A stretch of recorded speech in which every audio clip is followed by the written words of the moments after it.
Vous êtes né en l'an 100 avant Jésus-Christ, en plein cœur de la Rome antique. Et vous avez de la chance, vous appartenez à la famille Julian. Il ne s'agit pas seulement de richesse, il s'agit d'un statut divin. Votre famille prétend descendre de la déesse Vénus. Dans la société romaine, vous êtes en quelque sorte les Kardashians de la politique antique. Influente, célèbre et toujours sous les feux des projecteurs. Mais ces derniers temps, votre famille commence à décliner. L'argent s'épuise et votre pouvoir politique repose essentiellement sur la nostalgie. À Rome, la politique est une question d'argent. Si vous ne gagnez pas les élections ou si votre carrière ne progresse pas, vous ne vivrez pas bien, au sens propre comme au figuré. Votre père est un personnage important, gouverneur de la province d'Asie. Auparavant, il était prêteur. Ça a l'air impressionnant, mais c'est comme gagner l'argent aux Jeux Olympiques. C'est bien, mais tout le monde demande pourquoi vous n'avez pas gagné l'or. À Rome, l'or symbolise le consulat. Depuis des générations, votre famille aspire à cette plus haute fonction, mais personne n'y est parvenu. Toi, tu dois changer ça. Tu as grandi en écoutant des légendes sur tes ancêtres, tes héros, tes commandants, tes politiciens, tout ça. Et au fond de vous, vous avez décidé, oui, je serai celui-là, celui qui remettra les Yuliev sur le devant de la scène. C'est un objectif ambitieux, bien sûr, mais tu as de l'ambition. Et surtout, tu as des parents riches. Ils offrent la meilleure éducation romaine classique que l'argent puisse acheter, et ce n'est pas donné. Pendant que les autres enfants romains courent après les rats ou travaillent dans les champs, vous étudiez la philosophie et répétez vos discours. Car à Rome, les mots peuvent tuer aussi vite que les armes, et vous aurez besoin des deux. Et puis ça arrive, vous apprenez la nouvelle, votre père est décédé, vous avez 15 ans. Et voilà, votre protecteur, votre principal soutien, votre plus grand filet de sécurité a disparu. Mais pas de panique. Il s'avère que votre père n'était pas seulement influent, il était riche. Il a laissé un héritage considérable et votre mère a tout géré. Non, vous ne serez pas expulsé de l'école préparatoire de Rome de sitôt. Vous aviez un oncle, Gaius Marius. Commandant légendaire, il occupa la fonction de consul à 7 reprises. C'est en quelque sorte l'équivalent romain d'une réélection présidentielle répétée. Vous l'admiriez plus que tout autre. Mais oui, il est mort l'année dernière lui aussi. Il ne reste donc plus que vous deux. Alors, devinez quoi? À 15 ans, tu es désormais chef de famille et ta mission, empêcher la famille Iulie de se désintégrer. Mais on ne reste pas là à pleurer dans sa toge. À 16 ans, on s'est marié. Elle s'appelle Cornelia Sulpicia. Non, pas par amour. Ce n'est pas un film Disney, c'est une alliance stratégique. Cornelia était la fille d'un puissant allié de votre défunt oncle. Il s'agit d'un jeu d'échecs, pas d'une histoire d'amour. Mais avec le temps, un événement inattendu se produit. Vous commencez à aimer Cornelia. Aïe, c'est alors que les vrais problèmes commencent. 3 ans plus tard, le père de votre femme perd la guerre civile. Le vainqueur, un individu impitoyable nommé Sulla, se proclame dictateur. C'est mauvais signe. Le pire, c'est qu'il veut effacer toute trace de la faction politique de votre beau-père. Et ce type ne se contente pas d'éliminer ses ennemis, il dresse une véritable liste de personnes à abattre. Si votre nom y figure, vous êtes mort. La bonne nouvelle, vous n'en êtes pas encore là. Sulla vous offre un choix, divorcer de Cornelia, renoncer à elle et à la faction. Et peut-être, qui sait, survivrez-vous. Reste avec elle. Sinon, il voudra commencer à inscrire ton nom sur sa liste noire. Et c'est là que le bât blesse. Vous pourriez partir. Ce n'était pas un mariage d'amour, vous vous souvenez, mais maintenant, ça l'est. La quitter est une trahison, non seulement envers elle, mais aussi envers l'héritage de votre oncle, vos rêves, votre avenir. Alors, naturellement, vous dites à Sulla d'aller se faire voir. Ce n'était pas votre décision la plus judicieuse. Il a officiellement ajouté votre nom à la liste. Félicitations. Vous êtes désormais un adolescent recherché à Rome. Vous n'avez que 18 ans. Pas d'armée, pas de soutien. Alors vous faites ce que n'importe quelle personne à peu près saine d'esprit ferait. Vous courez. Vous disparaissez dans la campagne romaine, dormant d'un œil ouvert, constamment en mouvement.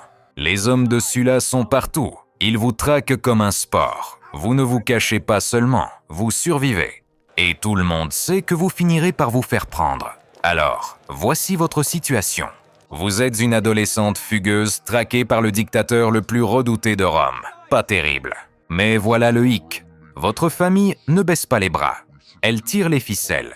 Et par ficelles, j'entends les Vestales, l'une des institutions religieuses les plus puissantes de Rome. Si le pape avait une équipe féminine, ce serait celle-ci.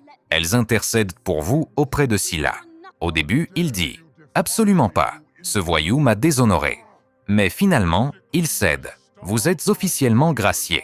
Vous êtes libre. Cependant, vous ne séjournez pas à Rome. Sulla a peut-être dit que vous étiez en sécurité, mais c'est le genre de type à changer d'avis et à envoyer des assassins avant le petit déjeuner. Vous partez donc rapidement. Où allez-vous? Dans la province d'Asie. Vous vous engagez au service d'un commandant romain nommé Marcus Caecilius Metellus, espérant vous faire discret et vous faire un nom dans l'armée. Peu après, une ville nommée Mytilène décide que la domination romaine est terminée et se révolte. Mauvaise idée. Rome envoie Marcus pour réprimer la rébellion. Mais il y a un hic. Mytilène est cernée par d'imposantes murailles et possède une flotte colossale qui ferait pâlir d'envie Poséidon. Si Marcus veut l'emporter, il doit attaquer par terre et par mer. Le problème, c'est que Marc n'a pas de flotte. Alors devinez qui a été chargé de cette mission cruciale? Vous. Vous êtes envoyé en Bithynie pour demander des navires au roi Nicomède IV. C'est exact. Vous, jeune officier d'une vingtaine d'années, vous êtes chargé d'une mission qui pourrait sauver la réputation de Rome. Vous réussissez. Le roi accepte. La flotte est en sécurité. Rome l'emporte. Une grande victoire.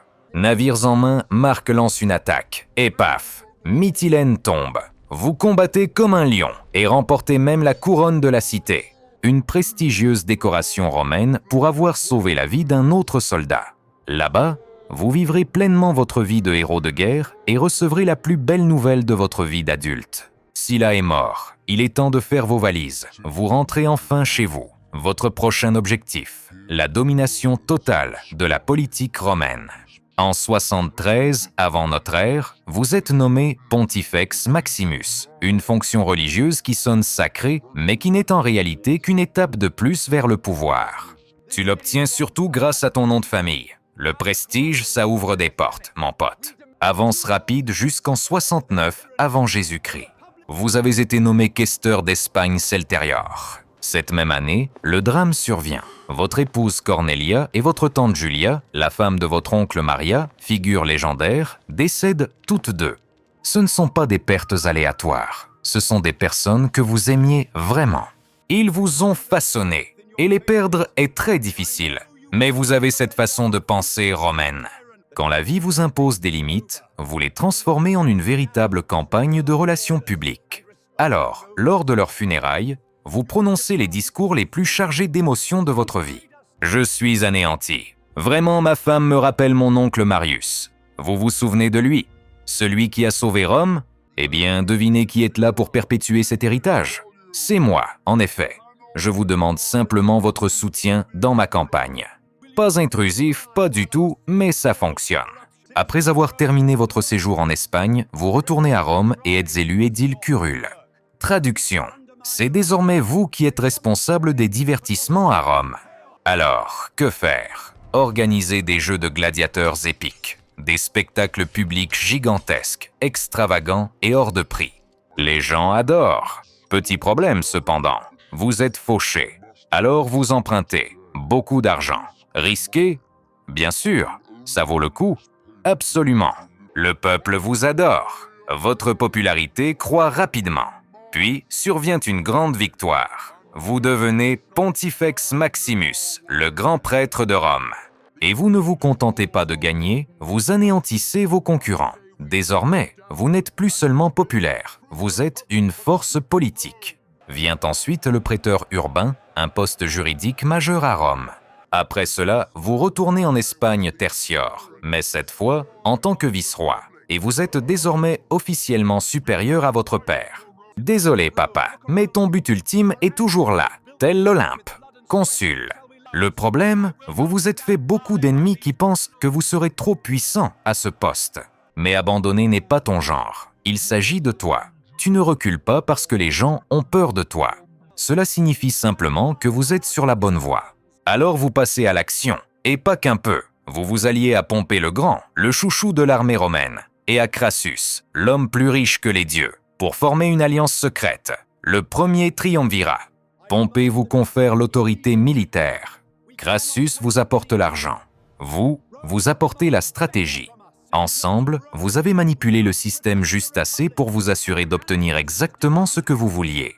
Et voilà, vous êtes devenu consul de Rome. Vous avez réussi. Le nom des Julie brille à nouveau. Vous avez accompli ce que votre père, votre oncle et les générations qui vous ont précédé n'ont pas pu faire.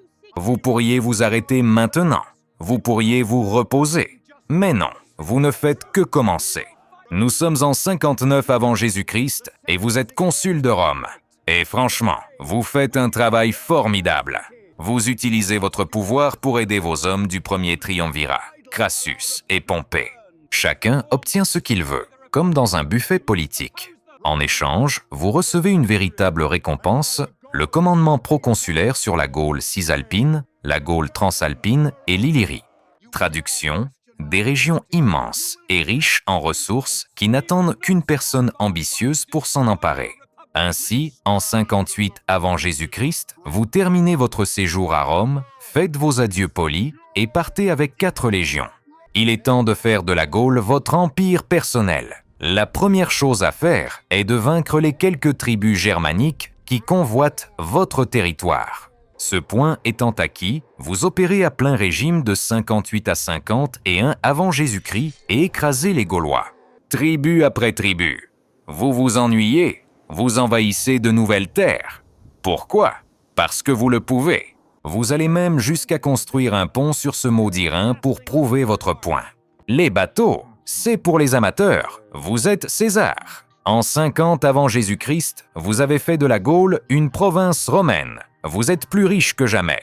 Et vous avez acquis quelque chose de bien plus dangereux que l'or, la loyauté. Vos soldats vous adorent. Le peuple romain vous adore. Vous êtes un général vedette, à la tête d'une fortune, d'un territoire et de soldats prêts à mourir pour vous. Et cela horrifie le Sénat. Il vous envoie une lettre d'amour. Bonjour César. Pourquoi ne pas dissoudre votre armée et rentrer chez vous? Bien essayé. Vous savez parfaitement ce qui se passera dès que vous débarquerez à Rome avec vos légions. Vos ennemis vous déchiquetteront comme des lions en pâture. Vous refusez donc poliment. Rome n'apprécie pas. Vous avez 2 choix, vous rendre à l'armée ou être considéré comme un ennemi de l'État. Votre réponse se résume à « Attrapez-moi si vous le pouvez ». Et c'est ainsi que Rome vous déclare la guerre. Pour rendre les choses encore plus piquantes, devinez qui a été nommé commandant de l'armée envoyée pour vous arrêter? Pompée, ton vieil ami du premier triumvirat. Tu te souviens de l'époque où vous étiez inséparables? Eh bien, c'est fini. Crassus mourut en 53 avant Jésus-Christ lors d'une démonstration militaire infructueuse. Vous êtes donc désormais un trio. Vous avez une armée, la gloire, l'argent, des gens. Alors, que fait Pompée? Il panique. Il se jette tête baissée dans les bras de ses ennemis au Sénat, tel un ex-petit ami agaçant. Il pense « Mieux vaut se débarrasser de César avant que César ne se débarrasse de moi ». Le scénario classique de la trahison est en marche. Nous sommes en 49 avant Jésus-Christ et vous en avez assez. Vous prenez votre armée et franchissez le Rubicon. Un geste si audacieux qu'il constitue un véritable affront à Rome. C'est une déclaration de guerre ouverte. Il n'y a pas de retour en arrière possible. Vous envahissez Rome si rapidement que Pompée et son armée paniquent. Ils ne tentent même pas de se battre. Ils abandonnent simplement Rome et fuient en Grèce pour se regrouper. Un acte lâche? Peut-être. Un acte astucieux? Peut-être. Mais vous ne lui faites aucun cadeau. Vous le poursuivez à travers la mer jusqu'en Grèce, où vous vous affrontez lors de la bataille de Pharsale. Pompée a plus de troupes, plus de cavalerie. Mais vous avez l'expérience, la stratégie et ce niveau de confiance étrange qui dit « Je sais déjà que je vais gagner ». Vous le détruisez. Pompée s'enfuit à nouveau, cette fois en Égypte, espérant sans doute se cacher derrière la famille royale. Mais vous ne vous arrêtez pas, vous les poursuivez rapidement. À votre arrivée, les Égyptiens, croyant vous rendre service, vous offrent un cadeau. La tête de Pompée. On la regarde et soudain cette guerre ne ressemble plus à un jeu. On peut dire ce qu'on veut de votre rivalité, mais Pompée fut jadis votre ami, votre allié, l'homme avec qui vous avez bâti un empire. Tu ne peux retenir tes larmes. C'est ça, le pouvoir. Il brise les liens. il te laisse seul. Mais tu ne t'arrêtes pas. Vous retournez à Rome et écrasez les derniers ennemis un par un jusqu'à ce qu'il n'en reste plus aucun. La guerre civile est terminée et vous êtes le dernier survivant. Nous sommes en 46 avant Jésus-Christ et le Sénat vous nomme dictateur pour 10 ans. Pas mal, mais vous êtes César et pas mal ne vous suffit pas. En 44 avant Jésus-Christ, vous les aviez contraints à s'y soumettre. Ils vous nomment dictateur à vie. Vous l'avez fait. Vous êtes allé plus loin que n'importe quel ancêtre n'aurait pu l'imaginer. Le nom de Julius est désormais légendaire. Vous pourriez prendre votre retraite, organiser des fêtes, vous détendre. Mais non, il est temps maintenant de profiter de l'empire que vous avez bâti. Vous récompensez vos partisans en remplissant le Sénat de vos gens, faisant passer le nombre de sièges de 600 à 900. Ce n'est pas de la politique, c'est de la construction d'un empire. Vous récompensez vos vétérans avec des terres. Vous réduisez la dette, vous baissez les impôts, vous facilitez la vie des Romains ordinaires. Et devinez quoi, ils vous adorent pour ça. Mais tout le monde ne sourit pas. La vieille garde du Sénat panique. Vous êtes trop puissant, trop populaire, trop intouchable.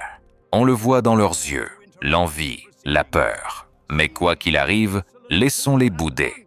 Vous portez désormais une toge violette, réservée à la royauté.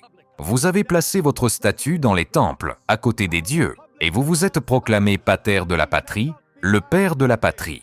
Vous ne régnez plus seulement sur Rome. Vous êtes Rome. 15 mars 44 avant Jésus-Christ. Vous enfilez votre toge violette habituelle, celle qui crie « Oui, c'est moi qui commande ici ». Ce n'est qu'une réunion du Sénat comme une autre. Vous en avez présidé des centaines. Vous êtes un dictateur, certes, mais même les dictateurs doivent s'occuper de paperasse. Tu entres comme un roi parmi les hommes. Puis, vous avez un mauvais pressentiment. Soudain, vous remarquez les sénateurs qui vous entourent. Une main agrippe votre robe, puis vous la sentez. Acier froid, tu baisses les yeux, du sang, ton sang. Ils vous poignardent de toutes parts. Vous ne voyez pas leur visage. Vous ne voyez que votre sang qui gicle partout. Vous essayez de vous dégager en criant « Mais c'est de la violence !» Mais il n'y a pas d'échappatoire. Vos jambes flanchent, vous tombez, et vous le savez. Tout autour de vous, des sénateurs crient « Liberté, liberté !» Ce sont précisément les personnes contre lesquelles vos conseillers vous avaient mis en garde. Oui, vous saviez qu'ils vous détestaient, mais avez-vous fait quelque chose? Non. Vous levez les yeux, haletant, ensanglanté, et là, c'est là. La statue de Pompée, froide et stoïque, vous observe. Vous souriez. Bien sûr, tout finit ainsi. On se dit « Oui, j'étais trop arrogant, mais j'ai changé Rome. J'ai immortalisé le nom des Julies. » Et ainsi va le monde. L'homme qui a conquis la Gaule, écrasé Pompée, réécrit les règles et s'est proclamé divin, meurt au Sénat, sous les coups du peuple qu'il tentait de contrôler. Jules César, vous avez vécu comme une légende. Vous êtes mort comme une légende. Et l'histoire ne vous a jamais oublié.